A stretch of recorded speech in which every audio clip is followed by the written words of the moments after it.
My dear மாமிஸ், normal delivery பண்ணி கீழே cut போட்டு ஸ்டிச் போட்டுருக்காங்களா? எபிசியோட்டமின்னு சொல்லுவாங்கங்க.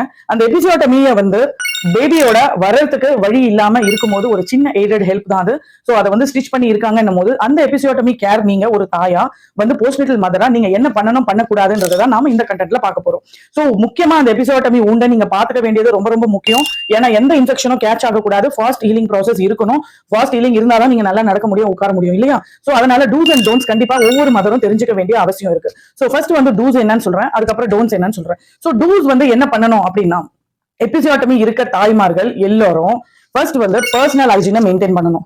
பர்சனல் ஹைஜீன் தினமும் குளிக்கணும், பெரினியல் ஏரியாவை சுத்தம் பண்ணணும். அதுக்காக நீங்க டெட்டால், வி வாஷ், அது இதுன்னு எல்லாத்தையும் வாங்கி போடணும். எந்த ஒரு கமர்ஷியல் ப்ராடக்ட்டும் கெமிக்கல் ப்ராடக்ட்டும் போட வேணாங்க. வெஜைனா ஆல்ரெடி கிளீன் ஏரியா தான்.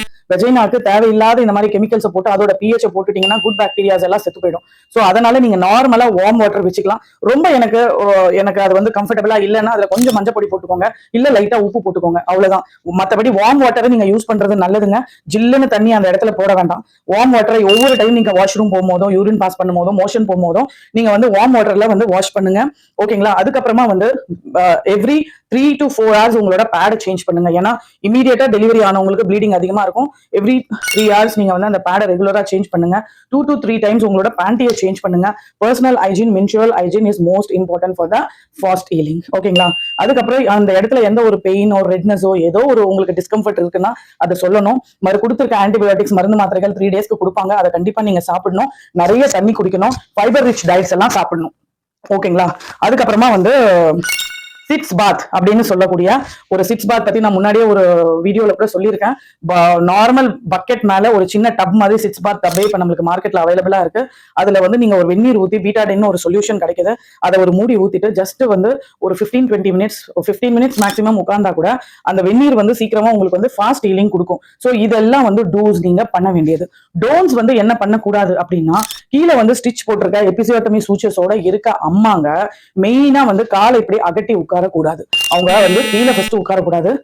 நம்ம பெட்லயோ சேர்லயோ உட்கார்ந்தா கூட இப்படி காலை வந்து அகட்டி உட்காரக்கூடாது. கால் ஒண்ணு மேல ஒண்ணு இப்படி போட்டுதான் உட்காரணும். ஏன்னா எபிசியோட்டமி வந்து சூச்சஸ் ஓப்பன் ஆகுறதுக்கு நிறைய சான்ஸ் இருக்கு. ரெண்டாவது வந்து முக்கி மோஷன் போகக்கூடாது. அந்த முக்கி மோஷன் போறதுலயும் சூச்சஸ் ஓப்பன் ஆக சான்சஸ் இருக்கு.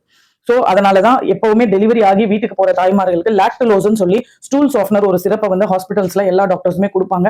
அட்லீஸ்ட் ஒரு 3-4 டேஸ்க்கு வந்து அவங்களோட அந்த இமீடியட் போஸ்ட்நேட்டல் பீரியட் கிராஸ் ஆயிட்டா கொஞ்சம் ஹீலிங் ஃபாஸ்டா இருக்கும் அப்படின்னு சொல்லிட்டு. ஓகேங்களா? அதை பார்த்துக்கணும். நிறைய தண்ணி குடிக்கணும். நிறைய இந்த ஃபைபர் ரிச் டயட்டை நீங்க வந்து சாப்பிடணும். அதாவது அடுத்த விஷயம் என்ன அப்படின்னா, கீழே வந்து சப்பனம் போட்டு உட்காரக்கூடாது. இந்த காலை அகட்டி உட்கார்றதோ சப்பனம் போட்டு உட்கார்றதோ ரொம்ப ரொம்ப முக்கியமான விஷயங்க. அதுவும் இமீடியட்டா இன்னைக்கு டெலிவரி ஆகி இன்னைக்கே நம்ம அந்த தப்பு பண்ணிடுறோம், இல்ல 2-3 நாள்ல பண்றோம் போது சூச்சர்ஸ் ஓப்பன் ஆகுறது ரொம்ப ஈஸியான ஒரு விஷயம். ஓப்பன் ஆயிட்டா அதை திரும்ப ரீசூச்சர் பண்றதுன்றது ரொம்ப கஷ்டமான விஷயங்க. ஸோ அந்த எபிசோட்டமி கேப்பிங்லாம் வந்தா அந்த அலைன்மெண்டே போயிடும். ஸோ அந்த இடத்துல இன்னொரு ஸ்கார் மாதிரி உங்களுக்கு தெரியும். இந்த விஷயங்கள் எல்லாம் இருக்கு. ஸோ அதனால பார்த்து கவனமா இருந்துக்கோங்க. உட்காரும் போது ரொம்ப லாங் டைமா கூட உட்காரக்கூடாது. ஏன்னா கீழே வந்து ப்ரெஷர் அதிகமாகும். ப்ரெஷர் அதிகமாகும் போது உங்களோட ஹீலிங் ப்ராசஸ் லேட் ஆகும். ஸோ கொஞ்ச நேரம் உட்காடுறீங்களா, கொஞ்ச நேரம் படுத்துக்கோங்க. கொஞ்ச நேரம் உட்காடுறீங்களா, கொஞ்ச நேரம் படுத்துக்கோங்க. ஸோ அந்த மாதிரி தான் நீங்க வந்து ப்ராக்டிஸ் பண்ணணும். இதெல்லாம் வந்து நீங்க பண்ணக்கூடாது. ஓகேங்களா? ஸோ டைட்டா மோஷன் போகும்போது முக்கக்கூடாது, ரொம்ப நேரம் உட்காரக்கூடாது, காலை அகட்டி உட்காரக்கூடாது, சப்பனம் போட்டு உட்காரக்கூடாது.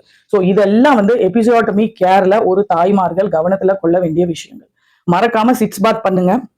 அந்த சிட்ஸ் பாத் ஒரு விஷயமே உங்களை வந்து சீக்கிரமா ஹீல் ஆக்கிடும். ஒரு மினிமம் வந்து ஒரு 10 to 14 days மேக்ஸிமம் 2 weeksல வந்து நீங்க ஹீல் ஆயிடுவீங்க. ஏன்னா அந்த ரீப்ரொடக்டிவ் ஏரியா அந்த பிரைவேட் பார்ட்ல வந்து பிளட் சப்ளை எல்லாமே நேச்சுரலாவே அதிகமா இருக்கிறதுனால ஹீலிங் வந்து ரொம்ப ஃபாஸ்டா சீக்கிரமாவே ஆகிடும். ஸோ அந்த பிளட் சப்ளையை கம்ப்ரஸ் பண்ற மாதிரி தான் ப்ரெஷர் கொடுத்து ரொம்ப நேரம் உட்காரக்கூடாது அப்படின்னு சொல்றோம். சரிங்களா? ஸோ இதெல்லாம் நீங்க மனசுல வச்சுக்கோங்க, ஃபாலோ பண்ணிக்கோங்க, வீடியோவை ஷேர் பண்ணிக்கோங்க, இல்ல பென்சில்ல நோட் பண்ணிக்கோங்க. வேற ஏதாவது உங்களுக்கு போஸ்ட்நேட்டல் ரிலேட்டடா வந்து டவுட்ஸ் இருக்கு அப்படின்னா கமெண்ட் செக்ஷன்ல சொல்லுங்க. நான் கண்டிப்பா உங்களுக்கு கைட் பண்றேன். And every Saturday நாம வந்து ஒரு கொஸ்டின் ஆன்சர் செஷன் வச்சிருக்கோம். ஆஸ்க் மேஜர் பிரேமா பிரவீன் நான் தான். சரிங்களா? நீங்க கொஸ்டின் கேளுங்க, நான் உங்களுக்கு ஆன்சர் கொடுக்குறேன். சரிங்களா? நம்மளோட சேனல்ல மத்த போஸ்ட்நேட்டலி ஒரு தாய் என்னெல்லாம் தெரிஞ்சுக்க வேண்டியது, லேபர் ப்ராசஸ் எப்படி வந்து ஈஸி ஆகுறது, பிரெக்னன்சி சீரிஸ் எப்படின்னு நீங்களும் பாருங்க. உங்களுக்கு தெரிஞ்சவங்களுக்கும் ஷேர் பண்ணி சேனல்ல கம்யூனிட்டி பில்டப் பண்ண சப்போர்ட் பண்ணுங்க. இந்த வீடியோ கண்டிப்பா உங்களுக்கு பயனுள்ளதா இருக்கும்னு நான் நம்புறேன். பயனுள்ளதா இருக்கு நீங்க நம்பினீங்கன்னா கண்டிப்பா லைக், கமெண்ட் பண்ணுங்க, சப்ஸ்கிரைப் பண்ணுங்க, ஷேர் பண்ணுங்க. தேங்க்யூ.